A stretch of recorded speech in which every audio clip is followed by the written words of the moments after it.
Hi, third graders. All right, so back for more of Flora and Ulysses. Okay, we are having quite the adventure right now with them being in the giant donut restaurant. And Ulysses is causing quite a stir up amongst the people in the restaurant. He scared the waitress. He got stuck in her hair and then was trying to get out. And the chef came out with a knife in his hand, and it was a whole big to do. So kind of stop and think of if you were in a restaurant or you were out somewhere in public and all of a sudden a squirrel or another type of animal started causing this disturbance. What do you think you would do? What do you think your family members would do? How would you all react to this? And before we dive into the next set of chapters, I wanted to talk about the word malfeasance. It keeps coming up throughout the story a lot. Flora uses the sentence, "This malfeasance must be stopped," quite a bit. So in the beginning of the story, when she looked out her window and saw that Mrs. Tickham had the vacuum in the backyard and the vacuum was going crazy and sucking things up, and she realized that the squirrel was in danger, she said, "This malfeasance must be stopped." Okay, it's come up a few other times, but then in the last chapters we read, the cook was leaping and twirling with a knife, waving a knife and trying to reach the flying squirrel. And Flora looked at her father and said, "This malfeasance must be stopped." So I want you to think about, what is a malfeasance? Okay. Based on when she's using that language, is a malfeasance a good event that's happening or a bad event that's happening? Okay. So I want you to think about that. Chapter 32 is called Sprinkles. And we have a little comic here. It says, "I love Flora. It was in my hair.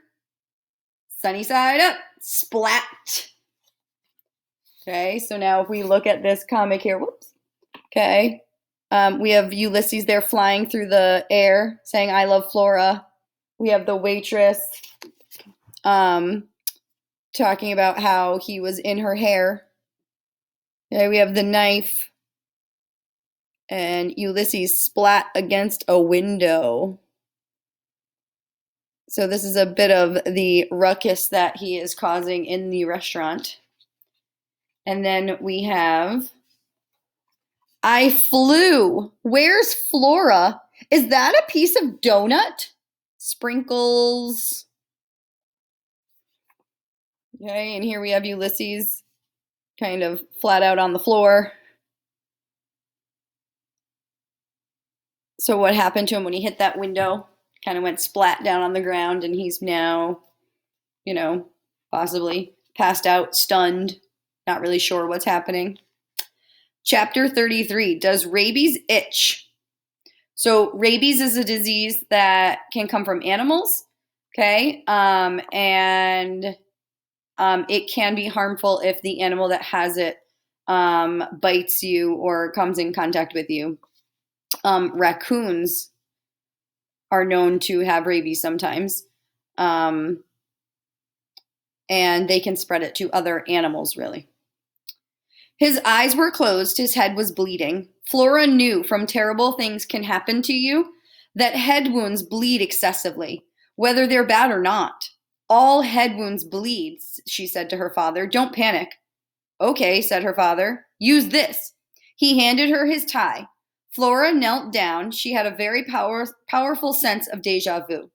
Was it just yesterday that she had bent over the body of an unknown squirrel in Tootie's backyard?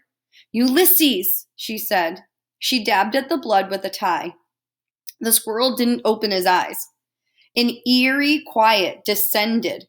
The whole of the giant donut became preternaturally calm. Everything, the donuts, the squirrel, her father, seemed to hold its breath. Flora knew what was happening. She had read about it in Terrible Things Can Happen to You. It was the calm before the storm. What's the calm before the storm? The air becomes still, the birds stop singing, the world awaits, and then the storm comes. Inside the giant donut, there was a moment of deep quiet, of collectively held breath. And then someone said, "I think it was a rat." "But it was flying," said another voice. "It was in my hair," said Rita. The cook shouted, "I'm going to call the cops. That's what I'm going to do." Rita was right behind him. "Forget about the cops, Ernie. Call the ambulance. I have rabies. It was in my hair." "You," said Ernie. He pointed at Flora with his knife. "You tripped me." "That's her," said Rita. "She's the one. Plus, she brought that thing in here in the first place, dressed it up like a baby doll." "I did not," said Flora. "Dress him up like a baby doll, and this is all your fault." The criminal element said that sometimes it was wise to put criminals on the defensive by making slanderous or blatantly untrue comments. The surprising unfairness of this will often stop criminals in their tracks.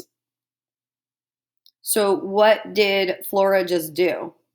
She says, "and this is all your fault." She's trying to place blame on Rita, the waitress. Is it really Rita's fault that all of this just happened? Rita blinked. She opened her mouth and closed it again. "My fault," she said. Flora bent over Ulysses and put a finger on his chest. She felt his heart beating in a slow, thoughtful way. Gratitude and relief washed through her, and her own heart, which had been beating much too quickly, slowed inside of her chest. It answered the squirrel's heart with its own measured thud, thud, thud. "Ulysses," her heart seemed to say. "Ulysses." "I'm calling the cops," said Ernie. "George Buckman, how do you do?" said Flora's father. "Is there a reason to call the police?" "Well, for one," said Rita, "it was in my hair." "Do you think that the police should be notified of a squirrel in your hair?" said Flora's father. This question, its unsettling logic, made Flora suddenly grateful for her father. She picked up Ulysses and cradled him in her left arm. "I think I can feel the rabies coming on," said Rita. "My stomach itches." "Do rabies itch?" said Flora's father. "I'm going to call somebody," said Ernie. "She tripped me." "Whom do you think it would be wise to call in this matter of the tripping?" said Flora's father. He opened the door. He gestured for Flora to walk through it, and she did. The door swung shut behind them. "Run," said her father, and they both began to run. They both began to run. So in this instance, Flora's father starts asking all of his questions again, right? Like in the car ride on the way over, when Flora was trying to get out of him what he was going to do with the sack and the shovel.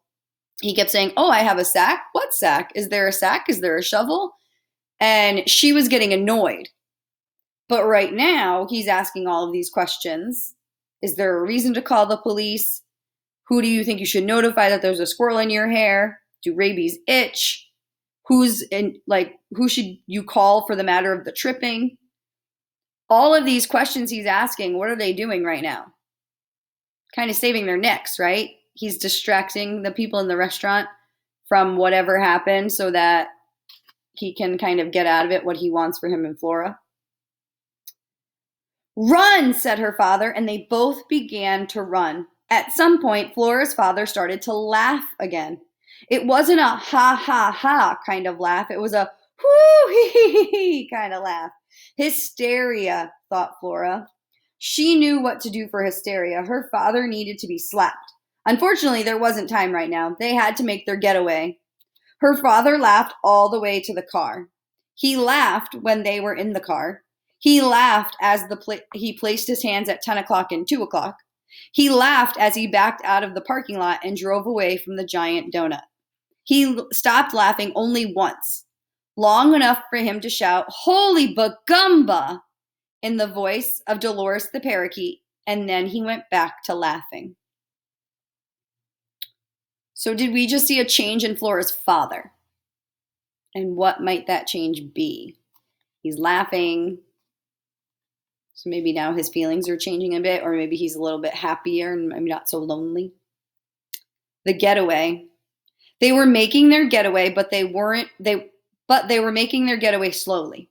Because even when Flora's father was thinking that things were hilarious, even when he was talking like a parakeet, he still apparently did not believe in speeding. Flora kept looking behind them to see if they were being followed by the cops, or Rita and Ernie.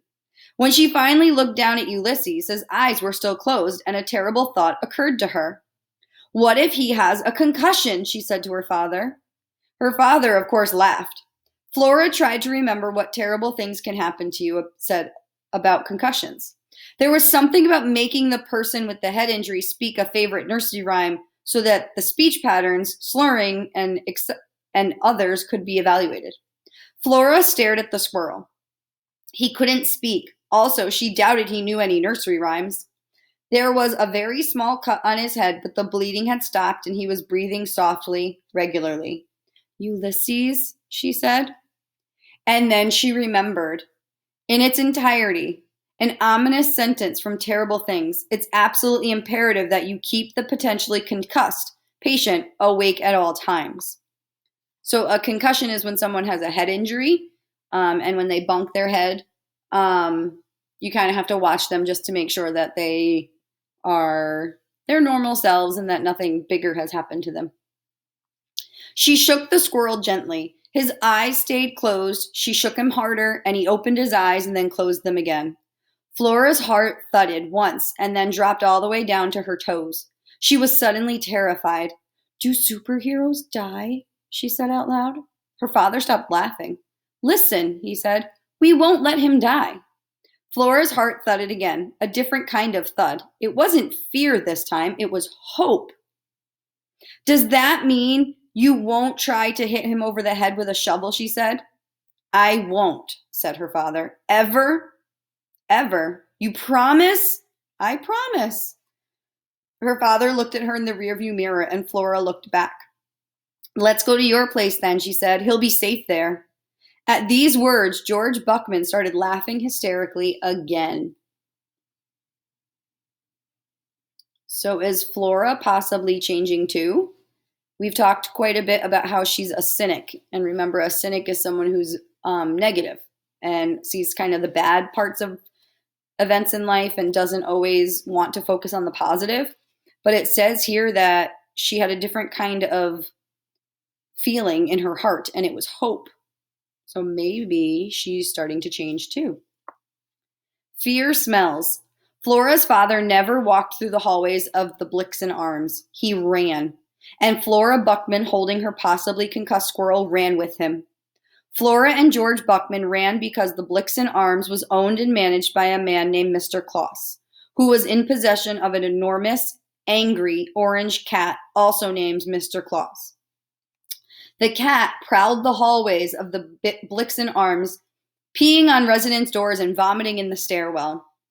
Mr. Claus was so notorious for hiding in the green gloom of the hallways and waiting until some unlucky person stepped out of the door of his or her apartment or into the main entrance of the Blixen Arms or down into the basement laundry room, and then pouncing on the person's ankles, biting and scratching and growling and sometimes, weirdly enough, purring. Flora's father's ankles were deeply scarred. The cat can smell fear, Flora shouted as she ran. It's a scientific fact. So, based on the description they're giving here on this page, where are Flora and her father now? They're walking down the hallways of the Blixen Arms. Okay. It says that the cat named Mr. Claus is prowling the hallways, and he is peeing on residents' doors and vomiting in the hallway. Okay. And he waits for some unlucky person to step out of his or her apartment or main entrance or going down to the basement, and then he pounces on their ankles. Okay, so our setting has changed, and it seems as if we are at an apartment building, and I would guess that this is now where Flora's dad is living. Okay. It says that the cat is notorious for hiding in green gloom of the hallways and waiting until some unlucky person steps out of the door of his or her apartment. So what do you think notorious means? This cat is notorious for hiding and jumping out at people. She had read about fear and terrible things can happen to you. Fear smells, said Terrible Things, and the smell of fear further incites the predator. Ahead of her, her father laughed his hearty and seemingly endless laugh. If Flora had more time, she would have said, for the love of Pete, what's so funny? But she didn't have time. There was a squirrel to save. All right. So kind of take some time to think about how are some of our characters changing. Okay. So Flora's dad is now laughing and promising Flora that he won't do anything to Ulysses. He seems to be talking a little bit more. So is he changing? Are his feelings changing? Is his character changing? And then Flora, who tells herself not to have hope, seems to be getting some hope right now. So why do you think that's happening? What's causing her to get out of this negative mind frame and kind of change it a little bit to positive? All right. I hope you enjoyed those chapters, and I'll see you next time for the next section. Have a great day.